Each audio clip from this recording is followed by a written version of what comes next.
So a little over a year ago, LEGO released a certain classic set containing the first figure of a certain Toa of Fire in over 5 years. And while I still stand by the idea that Mini Tahu is absolutely perfect in basically every way, he's also very small and was only a tiny part of a much larger non-Bionicle themed set. Which was fine, it was still more than enough to inspire the Bionicle community, but I don't think anyone really believed 90 years of play counted as an official, full-on Bionicle set. So imagine everyone's surprise when LEGO announced something that does fit that description. This is LEGO Bionicle set number 40581, Bionicle Tahu and Takua, a gift with purchase set available from January 27th to February 9th with purchases over $100, and then again from July 11th to 15th with purchases over $220. And this thing is, for me at least, genuinely, honest to Modanui, one of the highlights of 2023. I mean, even right from the box, you can tell what kind of experience you're in for. Normally, I couldn't care less about boxes. I just open up the fun thing inside and toss the packaging in the trash. But what makes this so noteworthy is that it's literally the 2001 Toa packaging, but square. Seriously, nearly every detail from that original Tahu canister has been copied verbatim on this box, with such an exceptional level of detail that it could have been only done by someone who genuinely cared about those canisters and paying them tribute. It really sets the tone for the entire build with how much clear passion and reverence there was for the source material every step of the way. And that reverence carries into the instructions as well, another thing I almost never care about, but when the very first page is a recreation of that first Tahu poster from 2001, and the second page is another poster recreation with a new piece of writing coming from Greg Stinkin' Farshty, it's a little difficult to not adore it. I mean, come on, this is so clearly a loving tribute to everything Bionicle was. They even got one of the most important people in the entire franchise to...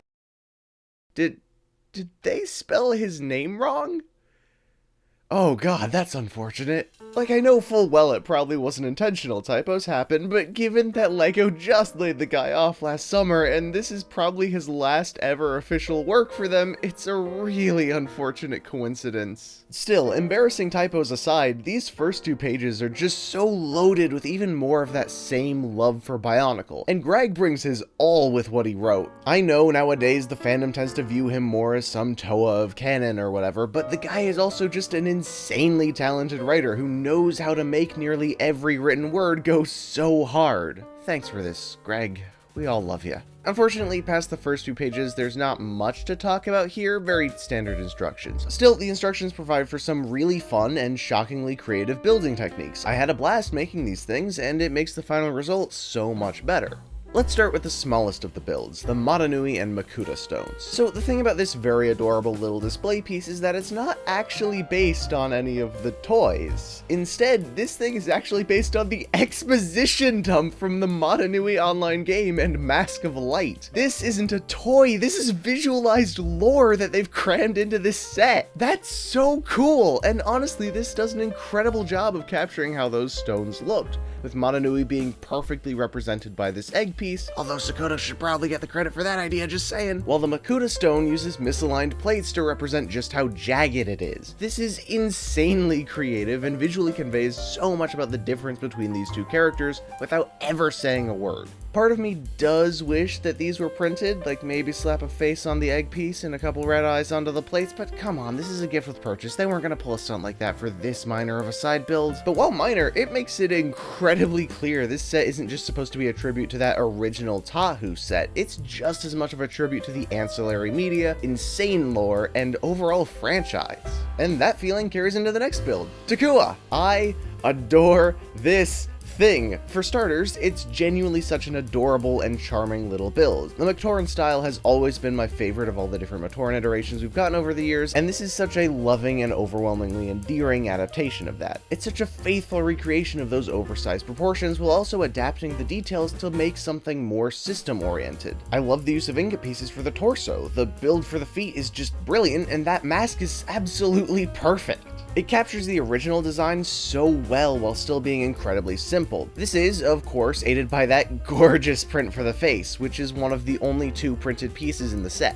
I adore this print. Not only is it a really good recreation of the Kanohi Pokari, but it also managed to capture so much personality despite having a pretty neutral expression. That was always one of my favorite things about the 2001 masks. They were simple enough to be versatile, but still had enough expression to bring the characters wearing them to life, and it's so cool to see how they recaptured that magic here. And this thing gets even more charming thanks to some brilliant articulation. Ball joint at the head, rotation at the shoulder, arm moves up and down that much, and a ball joint at each of the ankles, which allows for some forward and back rotation and a pretty solid bit of movement to the sides. This thing is insanely posable for a build this small, and it makes him so stinking expressive. I love the way they took advantage of certain pieces, like this stud with a bar on the side, to give Takua even more articulation. Ironically, he can't move his arms backwards, which was one of the only points of articulation on the build this is based on, but honestly, I don't mind. Besides, with this much room to work with, it's still super easy to get across the idea of throwing a Kanoka disc, which, yes, this set does come with. He also comes with this backpack. Hang on. That's the backpack from Monog! Yeah, he had a backpack in Mask of Life, but this is very specifically the one from Motonui Online game. And the blue of the mask isn't his usual medium blue either. It's a shade much closer to what his Pokari looked like in the game. This whole build is a tribute to a 2001 Flash game. Oh my god! Nick Voz, you're a massive nerd, and I love you for it. And that brings us to the big guy himself, Tahu, and oh boy do I have some thoughts on this one. Right out the gate, the proportions are, for the most part, pretty excellent. I feel like the shins and feet are maybe a little short, but otherwise this thing looks insanely dynamic, just sort of standing there. But of course, what makes this thing so incredible is how they used classic system pieces to adapt and stylize that original Tahu Mata set, and they pulled it off so well here. There's so much going on here, like using these wedge pieces to recreate the fence on his arm, using ingots on the thighs to give them a more rounded look, using this clip and bar build here to emulate the gearbox, the Amogus piece for the shoulders, these slopes that seem reminiscent of the sides of the Mata torso, this rounded jumper to mimic the rounded edge of the upper body, the inverted wedge pieces to look like the way the leg flares out at the bottom, the transpank plate at the back of the head for the brainstalk, the bar plate for the fingers, and a million other things I probably missed. But what's so cool is that it also isn't afraid to take its own spin on some of these ideas in the name of making it more dynamic or fitting better with the overall system style. Like, these red bits at the ankle aren't a reference to any piece of the original set as far as I can tell, but they do a lot to make the build seem more cohesive. The sword is another liberty, maintaining the fire aspect but giving it a proper hilt to make it bigger and, in my opinion, cooler than it would have been if they just used the fire piece. The mask piece rocks too, once again very clearly drawing from the stylization of Minog's take on the Kanohi How. It's simple while still maintaining a ton of personality. This Tahu genuinely looks like the reckless, short-tempered Toa we all know and love. I also love the reflective edges of the eyes. It doesn't show up super well on camera, but in person it makes it really look like Tahu's eyes are glowing. I do wish they'd found a way to incorporate the vent on his forehead in a way that was a little more obvious, but it's clear they were going for simplicity in the mask builds, and given that, I think it's still pretty forgivable.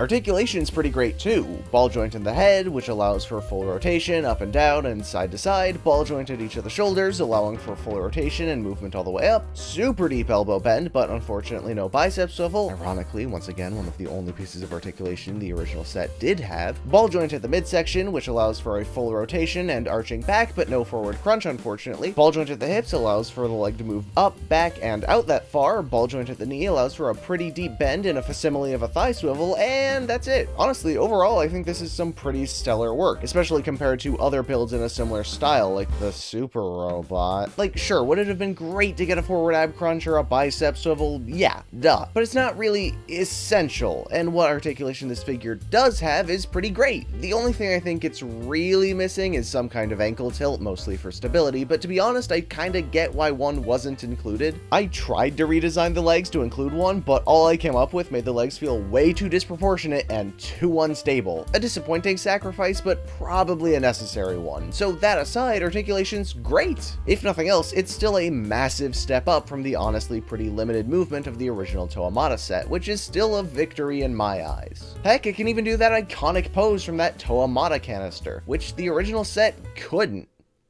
Hey, wait a second! So yeah, the final thing included in this set is this display base, and honestly, it's pretty exceptional. I love the rounded shape of it all. The staggered black rings with these additional accents make it feel so elegant and respectable. The design for the lava is powerful and wild in a way perfectly fitting of that original box art, and of course, the real focus is this massive rock for Tahu to stand on, which is genuinely really well designed. I love the sharp angle of it, the build to get here is really clever and pulls it off brilliantly, and to literally no one's surprise, these pins here connect to the holes in Tahu's feet, allowing him to stand triumphantly amongst the chaos of the lava. And to top it all off, you can use the stud in Takua's torso to connect him to Tahu's back, recreating that scene from Mask of Life, just to really throw in every reference possible. So overall, this set is a genuine delight. On its own, removed from the franchise it so clearly celebrates, it's still a really fun set. A fun little stone diorama, a delightful little pocket robot, a dynamic display base, and a pretty excellent action figure of a vibrant, fiery hero. But for Bionicle fans in particular, I kind of feel like this is the perfect send-up of the franchise. Despite only containing 2 characters, it manages to cram in a million references to the games, the story, the movies, the original toys themselves, and even the packaging those toys first came in. This is the very embodiment of made by Bionicle fans for Bionicle fans. It's an incredibly heartfelt set, bridging the gap between Technic and classic system in a way that says, yeah, this is brick built, but it doesn't for a second forget where it came from.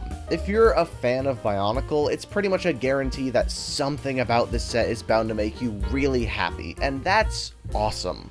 Of course, that does come with one teeny tiny little caveat: accessibility. When it was first released at the tail end of January, you had to spend at least $100 on a very small selection of LEGO themes in order to get it, and with the set's re-release, the theme restrictions have been lifted, but the price's threshold has been bumped up to $220. Granted, with the new price you do also get the Blacktron remake, but I imagine a good chunk of Bionicle fans aren't really gonna care about that, myself included. So, was it worth the limitations? Well, it really depends. For me, way back in January, I was already planning to spend nearly that much on Ninjago stuff anyways, because come on, look at Jay's Titan Mech. This thing is clearly a banger. It's one of the best Ninjago sets ever made. So in my case, yeah, it absolutely was. But for the folks that don't really care about City, Monkey Kid, Ninjago, Classic, Creator 3-in-1's Friends, or Dots, yeah, that'd definitely hurt. Now, there was obviously the solution of just sell the sets after you buy them, or even return the actual sets the next day and they'll just deduct the price of the gift with purchase, and while both of those are fair, they're still at least decently shady, and probably not worth the trouble for most people. Fortunately, for those that missed the release windows or just couldn't afford it, there are alternatives. For starters, they're actually not too pricey on the aftermarket. Most folks seem to be selling them for about $20 or $30, which is still a little high, but not by much. But even beyond that, if you're willing to sacrifice the box and instructions, all of the non-printed pieces in the set are either super common or at the very least come in other sets and aren't too hard to come by. It's pretty dang cheap to part it all out and snag it on Bricklink. Things get a touch more expensive with the 2 printed mask pieces, but even those are just flat out available to buy separately through LEGO's online Pick-a-Brick service, and for cheaper than any Bricklink seller has them listed for. Obviously, none of this is ideal. Of course it's not, but at least there are options for getting your hands on it past the release window, and for a much more affordable price than the purchase threshold at the LEGO store. I know there are tons of folks upset that it was even a gift with purchase in the first place, arguing that it should have just been a normal retail set. And while I don't disagree with the sentiment, the tragic thing is that, to be honest, there was probably no way this set would have been made if not as a GWP. Bionicle's fandom is strong, but still on the smaller side, and LEGO has a few good reasons to not trust this set to stand on its own 2 legs in a market that's unfortunately moved past the franchise we all love. So yeah, as much as it feels limiting, as much as it's disappointing, it was probably this or nothing. But despite it all, at least it is accessible. For once, the aftermarket on a Bionicle set doesn't make me want to break down crying, so that's good.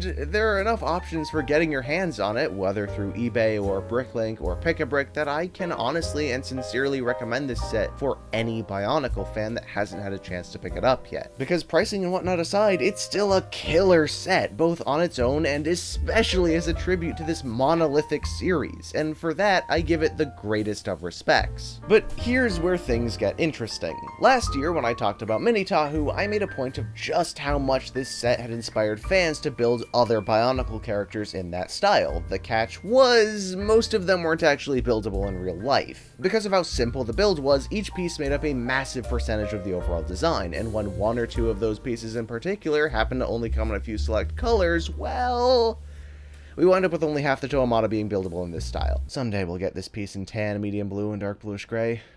Someday.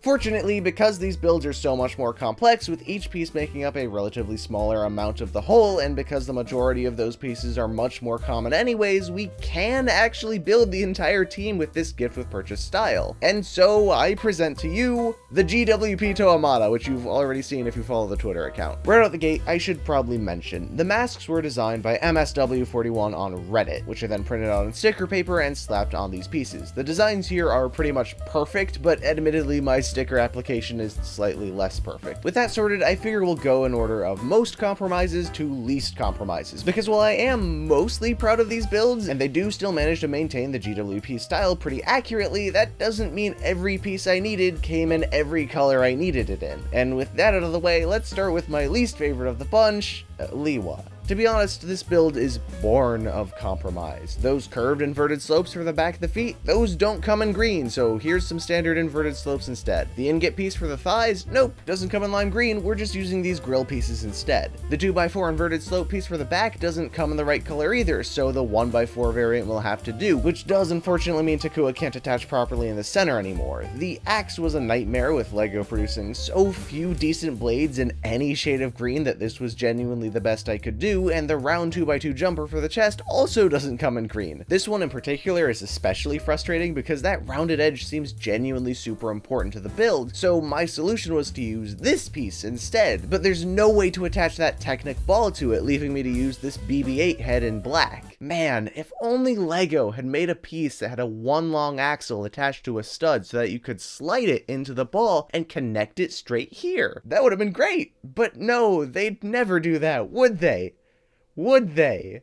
Would they, LEGO? Huh? Where is it? Where is this piece? Why did you cancel it? And to top it all off, the mask is fine. It's hard to recreate the shaping of Liwa's Miru at such a small scale while maintaining the simplicity of Tahu and Takua's masks, but I think I did an okay job, all things considered. Overall, this one's just kinda okay. Despite the compromises I had to make, I am still genuinely content with how it turned out. It still looks a heck of a lot like Liwa, and for my money, that's all I need. Next up is Gali, an interesting one to say the least. A lot of the challenges here came from a lack of medium blue pieces. 1x2 brackets don't exist, so 1x1s had to be substituted in. Same with the shoulders. This clip piece just doesn't exist in the right color, so I used this piece instead and just attached a few dots pieces on to mimic the look. It's not necessarily perfect, but I am pretty proud of the solution. The legs were tricky because on the original set, Gali's leg pieces are actually flipped from what most of the other Toa use, sloping upwards instead. This was a bit of a challenge to get right, but ultimately I realized that simplicity was the key, and just using these slopes on the thighs helped to sell the look pretty well. The chest breathing apparatus thingy was another tricky build, but ultimately I'm pretty proud of how I managed to emulate that Technic hand piece. I'm really hoping that LEGO releases that 1x2 round jumper in blue at some point, because that would look so much better here. And honestly, I'm pretty content with the mask. It's not perfect, I think the cheeks stick out maybe a touch too far, but I still think those work to really help sell the tubes of the original Cow Cow design. The hooks were a bit tricky, but honestly I'm pretty stoked with how they turned out. They look pretty long and menacing, and even managed to take advantage of the fact that the other type of 1x1 clip does come in medium blue.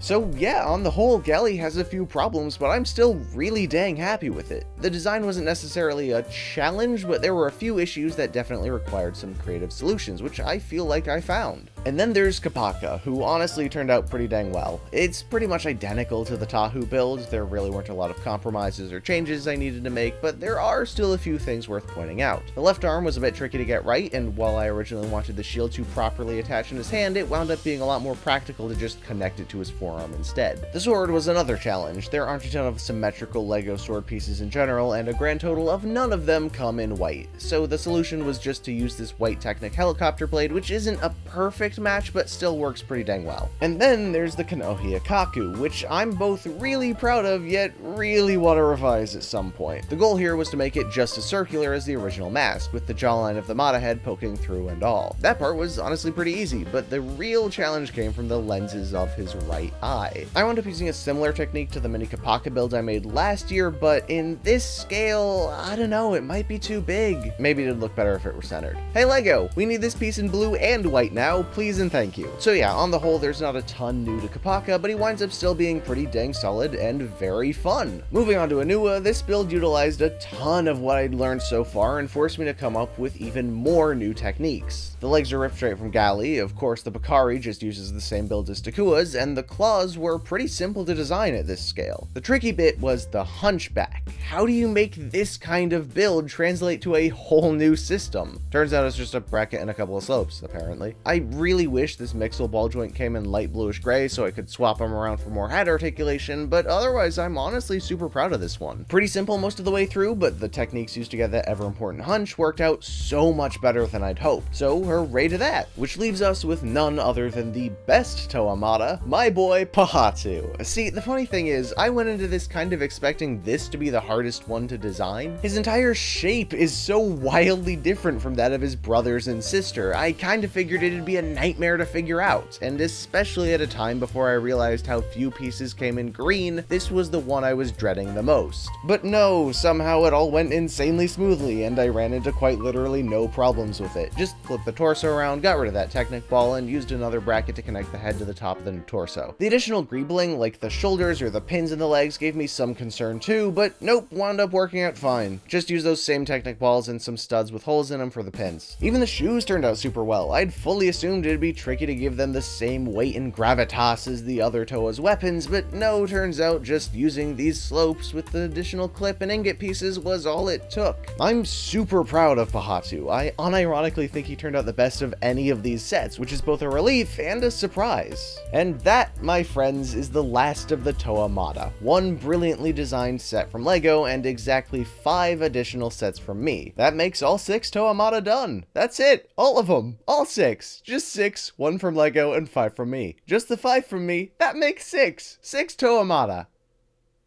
Viriki was definitely the hardest to pull off, because at least with green, enough of the essential pieces came in the right colors and those that didn't had semi-decent substitutes. But purple? Well, these wedge pieces, the inverted slopes, this modified plate, and the stud with a hole all don't come in the right color. That's a lot of some of the most important pieces, especially those wedges for the torso. And these slopes on the legs do technically come in purple, but only in 2 very hard to find polybags from 2018, which aren't even sold by many US Bricklink sellers anymore. I had to buy this from the Netherlands. Fortunately, I did get them in the end, and as for the rest of those non-existent parts, well,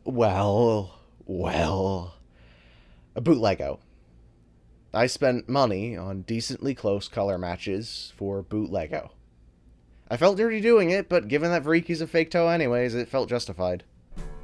And now that the whole thing is assembled, I'm actually pretty stoked about this one. I'm super proud of that mask. The brackets and slopes helped to make it look a lot more like the Gaha we all know and love. And the weapon was shockingly tricky, with the whole trident look being a challenge to pull off in a way that looked decent. Otherwise, it's pretty much just Tahu, but mirrored, yet somehow still looks distinct, and honestly pretty stylish. And honestly, I think these builds sort of bring us to the final point about this original set. Hot dang, does this really work for Bionicle? Look, I know some people are always gonna moan and complain about any system sets not being true Bionicle, but the truth of the matter is that Construction on the whole looks very different in 2023 compared to what it was in 2001, and that's not necessarily a bad thing. The sheer amount of personality and creativity put into the set, with the wide variety of parts and techniques used so lovingly to recreate those G1 characters, makes a pretty bold statement about the potential of system Bionicle. And the sheer creativity it sparked in the fanbase, much like Mini Tahu before before it has helped the style live up to that potential. The fact that all 6-7 Toa Mata are buildable in this format with just the slightest of compromises here and there, while still managing a level of style, dynamism, and personality akin to G1 and giving it a much wider range of movement should really say everything you need to know about this build. Because this wasn't just a case of some random set designer hunkering down and slapping together whatever parts they had on hand to make something that vaguely looks like Tahu. This was made with such a palpable level of love and attention to detail, a genuine attempt to capture the spirit of these characters and the designs that made them so special. Literally every facet of this set is practically screaming this was made by a diehard Bionicle fan, and I think that's why it works so well. Nick Voss knew what made Bionicle work and carried that over to an entirely new building system, and in doing so accomplished one of the greatest achievements any LEGO designer can aspire to. He made me, and 100 fans just like me, want to make something new using what he built. I love Bionicle. I love this set, and best of all, I love what it says about the fans that made it happen. This one's special, not just because it's a good set, but because of how it reflects on us, and I don't know, I think that's pretty neat.